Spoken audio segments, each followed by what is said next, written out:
नमस्कार, तिसरा डोळा न्यूज मध्ये आपलं स्वागत। मी सतीश चव्हाण। पाहूयाच्या काही ठळक घडामोडी।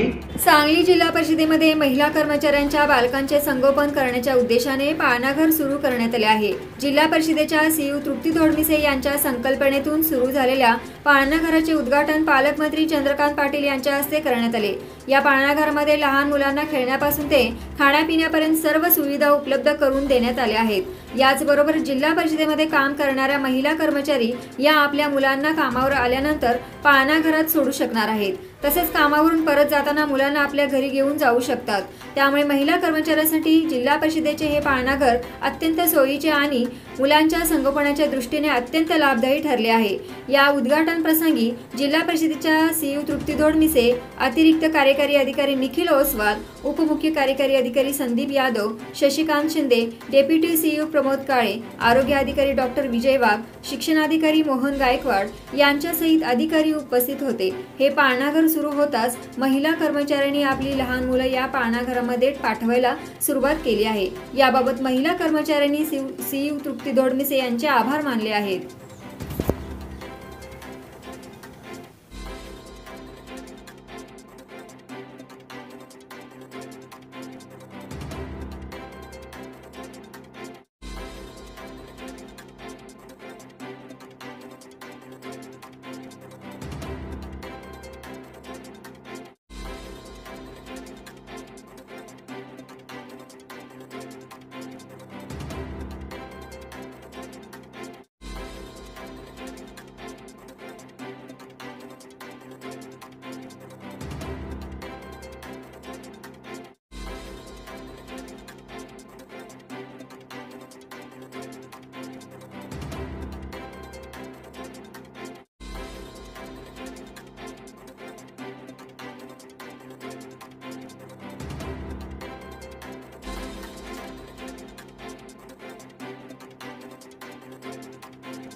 यामध्ये पूर्वीपासून महिला कर्मचाऱ्यांची मागणी होती, कारण महिला कर्मचारी ज्यावेळेस काम करत असतात तेव्हा त्यांची लहान मुलं असतात। मग कधी कधी शाळा किंवा बालवाडीच्या वेळेनंतर त्याला कुठं ठेवायचा हा एक प्रश्न असतो, किंवा काही जणांची बाळं खूप लहान असतात, तर त्यावेळेस महिला कर्मचाऱ्यांची ओढाताण होते।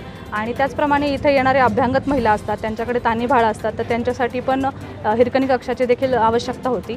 त्यामुळे आम्हाला जो जिल्हा वार्षिक योजनेमध्ये 3% निधी जो महिला बालकल्याण विभागाचा खर्च करायचा असतो, त्या अनुषंगाने ह्या इमारतीचं देखील आम्ही काम केलं आणि त्या महिलांच्या मागणीच्या अनुषंगाने आम्ही हे काम केलेलं आहे। नमस्कार, मी सुमन गोसावी, मी महिला व बाल विकास कल्याण येथे कर्मचारी आहे।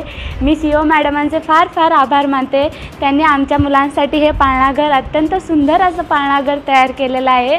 आधी यापूर्वी मुलांना घरी सोडून यायचे, ते रडायचे, भूक लागली की निम्म लक्ष घरीच लागायचं। त्यापेक्षा हे मॅडमांनी खूप सुंदर असं पाळणाघर तयार केलं आहे। मी त्यांचं मनपूर्वक आभार मानते। इथं आम्ही कधीही मुलांना स्तनपान करण्यासाठी म्हणा, कधी बघण्यासाठी म्हणा, काही अडचण आली तरी इथं लगेच येऊ शकतो। आणि यूट्यूबवर सर्च करा तिसरा डोळा चॅनलला सबस्क्राईब करा